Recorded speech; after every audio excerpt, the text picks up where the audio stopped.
Police officers are not your enemies.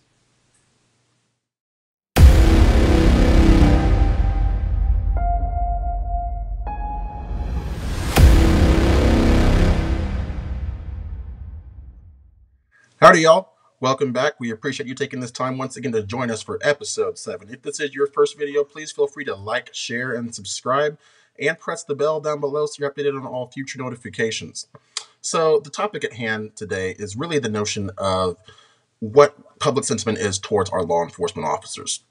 As we've seen in recent times, the rhetoric has been heightened on both sides of the aisle with regards to what their impression is on law enforcement officers. And I think it's important for us to do our due diligence to figure out what we really believe about what law enforcement is intended to do and how to really view and interact with them in your day-to-day. Because let's be honest, the microscope has been firmly on them for quite some time now. And we need to figure out why public sentiment is the way it is and have a discussion so we can figure out how to change it if it needs to be changed and what those reparations look like.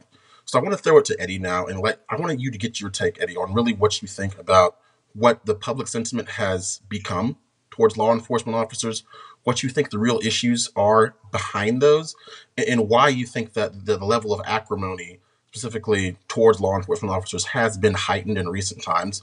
You even give your personal feelings and examples on that as well. Well, yeah, absolutely. And I think there's a large number of factors that have contributed to bringing issues regarding law enforcement behavior to a head.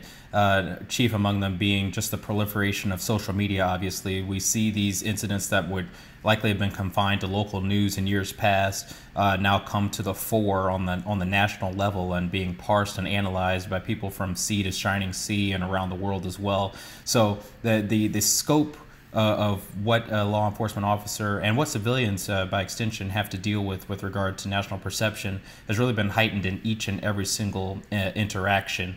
So in this new environment where there's so much visibility, and of course in our new socio-political discourse where everything has become politicized to frankly an alarming degree, you have to step back and take stock of what you think not only about law enforcement as a profession, but how we view any profession as a whole. And I always come back to this when I think about law enforcement. As many of y'all know, I'm a veteran of the United States Armed Forces. I served for about 4.5 years in the United States Air Force. Basically had a cup of coffee, so I'm not going to pretend I was anything special. But as someone who served in the military, my wife served in the military, Damani and I are the children of military officers. Both our parents were United States Air Force officers. That gave us a perspective as to how the military is viewed by the general public. And if you have paid any attention over the course of the years, you know that the current attitude towards the military, where most people are like, thank you for your service, so we appreciate what you do, the sacrifices you make. That was not always the case. You don't have to go back very far to see how public perception was basically a 180 inverse of that in the wake of the Vietnam conflict, where you'd see soldiers coming home getting spit on, getting booed, getting basically their character sullied just for wearing the uniform. And I always harken back to those days, and I wonder how I would have reacted as a member of the armed forces to that type of reception coming back, especially if I had served honorably, as many in the Vietnam theater did, and came back to the type of reception that should be reserved only for the worst type of war criminals. I feel like we, as a nation, and specifically from a more leftist or politically correct perspective, have kind of fallen into this trope of automatically demonizing law enforcement for the transgressions of a few and maybe the questionable actions of others, and completely throw out the baby with the bathwater when you think of the millions upon millions of unremarkable police civilian interactions that occur on a day-to-day basis. And that's not to say that there aren't bad situations that happen. Of course there are. There are bad doctors, there are bad dentists, there are bad teachers, there are bad cops. But we don't denigrate the entire teaching profession because Miss Crump was a poor teacher at math. We don't denigrate the entire surgeon profession because one brain surgeon made a mistake on a surgery. But for some reason in law enforcement, if there's a bad shoot that happens, we like to take that and castigate the entire profession as if all are complicit and all are responsible. And again, that's not to excuse any untoward actions. Those should be prosecuted under the fullest extent of the law. But that's not what we are seeing. We are seeing too much of a blanket denigration of the profession, and I believe that's unfair. And based on my perspective as a military veteran, I feel that it's something that we have to be careful not to do with any profession, but specifically with law enforcement, considering how thankless it is. So, Damani, I know I went kind of long there. I apologize. This is, as you can tell, I'm very passionate about this subject. What are some of the issues that you've seen regarding the public perception of law enforcement, and how do you feel like we can best deal with it going forward? So what I think we need to do as far as the public sentiment around law enforcement is really have a gut check and go back to basics. Let's remember what law enforcement actually means. They enforce the law. If you follow the law, theoretically, they exist to protect you from those who are not. And the fact that people are going out of their way to say, okay, all of these police officers out here out to get me, or they're out to hunt me, or, this is like a safari or something for not just African Americans, but, people who are Hispanic or any people who have negative interactions with law enforcement. And I believe what has really stirred the pot around this issue is the mainstream media's portrayal of those minute, minuscule instances where a person of color is shot and killed by the police. Make no mistake, there are instances where that happens, and it's not okay, and we're not going to make any excuses for those police officers who may have malicious intent. But to paint with a broad brush is to accuse an entire group of people of having one trait that binds them together. That's the thing that, honestly, we as African Americans, we fought against that for so many years, so it is completely unfair.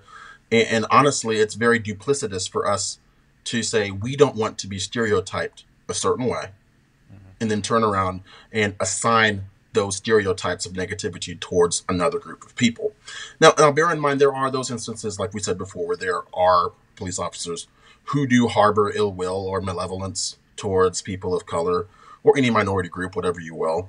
But what's important to do before you come to a conclusion, because these issues of law enforcement are in the news, it feels like it's almost every day now.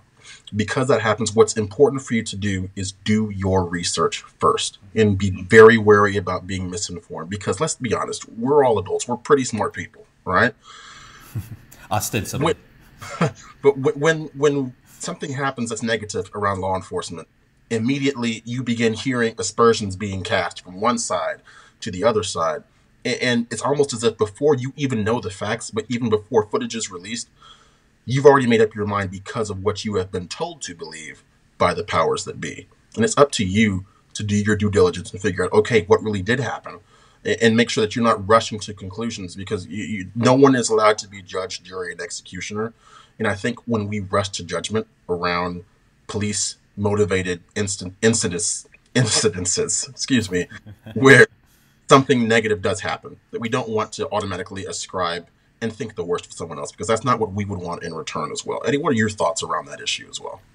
Well, that's actually a great jumping off point for the next issue I'd like to bring up, and that is regarding racial profiling that we've heard about it since we were young, and it's something that people have differing feelings about. But what I actually want to do is draw attention to an issue that happened. I believe it was last year over in San Francisco, where the city basically made a decision on their BART, it's B-A-R-T, on their BART transportation system to basically curtail their surveillance of the transportation area, because they felt as if too much footage got out of the crimes that were being committed, that the public's perception of certain demographics would be automatically colored and colored negatively. And I had a huge problem with that on a couple levels. The first is that it's almost a perpetuation of the nanny state. You have a governing body that feels that their constituents can't discern between upstanding members of a demographic or ne'er-do-wells within a demographic. They feel like if they see too many of one or the other, that all of a sudden that distinction will be lost, and it's really kind of patronizing and insulting to your constituents. But the second, and this one hit closer to home, is they reduce their own ability to curtail the amount of crime that was happening in that area because they decided to reduce the amount of evidence that would be able to be presented in a court of law or even to a jury of any sort. And it really, in the name of political correctness, they tied one hand behind their back and made it easier for crime to be committed in the same area. It blew my mind that it was happening, but it really drove home the fact that when people allow politically correct perceptions to color their actual policy, especially when it comes to law enforcement, you set yourself up for a much more dangerous world than the one in which we already live, which has been heightened in so many ways by tensions across the board. So from an issue of just profiling, I have a brief story about that. Back when I was at Texas A&M, back in around 2009, we got these alerts on campus from law enforcement when a crime is committed by a student or committed in the local area. And I was on my way back from taking a test one night. I was actually in my uniform, in my Corps of Cadets uniform, and I was stopped by law enforcement just walking along past Kyle Field at Texas A&M. And they felt the need to stop and question me because apparently there had been a crime committed by someone whose profile I closely resembled. And I had a choice in that moment. I could either look at them with contempt because they thought that I may have fit this profile, or look at them as, hey, they have a difficult job, they can't afford to leave a stone unturned in keeping the campus safe. Answer their questions, be polite, allay their fears, as I'm very well capable of doing, and then send them on their way. I chose the latter option. And while I'm not saying that that's a panacea for interacting with law enforcement, in my case and in every instance that I've had with law enforcement, that has been the proper tack to take. And that is a tack of respect, a tone of humility and cooperation. And almost 99% of the time, that attitude is going to be reflected back towards you. Because police officers have a difficult job. Unless they're the lowest of the low, and there are a few out there, but unless they are the lowest of the low, most of them are not looking to get into a confrontation with you. They want to get home to their loved ones at the end of the night, just like you do. The best thing to do is to make the interaction as brief and as pleasant as it can possibly be. Of course, we're talking about law enforcement, and then move on and not automatically have your own biases color your interaction with law enforcement and lead to a self-fulfilling prophecy of malfeasance. So, Damani, I know you've had your own experiences, and we could probably trade anecdotal stories all night, but what else did you have on the issue that is really important? Right. Well, at the risk of waxing too verbose in this video, I do want to make sure that we keep these somewhat brief for y'all. What I do want to do is I will share my personal experiences with law enforcement in a later video, because make no mistake, we will revisit this topic again. We have a whole special episode planned around Black Lives Matter, and that will be coming in the coming weeks. So just I'm wait looking on that. forward to it. But just to close, I wanted to share this story that I heard a few days ago, and it's about this young African American male, and it goes to highlight partially the fact that how you react to law enforcement predicates how they may react back towards you. And if you maintain a positive countenance and a countenance of respect, it can go a long way for you. So I wanted to share this story I heard. And it was about this young man in Alabama named Walter Carr. He just started, he was about to start a job at Bellhops, a moving company. And his car broke down the night before he was supposed to show up for work. And he lives in Homewood, Alabama, and the place where he was going was about 20 miles away. So he tried to get a ride, didn't work out. This young man, he's 20 years old, college student, he's enlisted to be a Marine. He took it upon himself to just start walking, literally walking 20 miles to the place where his job was going to be the next morning at 8 a.m. Starts walking at midnight. He got about 14 miles down the road to a place called Pelham, and that was where he was stopped by law enforcement officers. Now, bear in mind, this is the dead of night, right? Walking alongside of the road, how he was at a crossroads at that point. How he chose to interact with those law enforcement officers literally changed his future. And I'll share that with you. So what happened was the officers pulled up. They asked him what he was doing. He was polite. He was respectful. He said, "Yeah, I'm walking to work. My car broke down." The officers took it upon themselves, and they were not black officers. They were white officers. There was a mix of both. But what he said, he was like, walking to work. They said, "Get in the car. We'll drive you down the road a ways, help you out a bit." They took him to Whataburger. They bought him breakfast. They bought him lunch to go. And they found a First United Methodist church for him to stay at. And they left him, and they wished him the best. And he was still a few miles from his destination. So time passed. He rested for a while. Then he started walking again, about 4 miles more down the road. So he was getting close to his destination. He was stopped by another officer.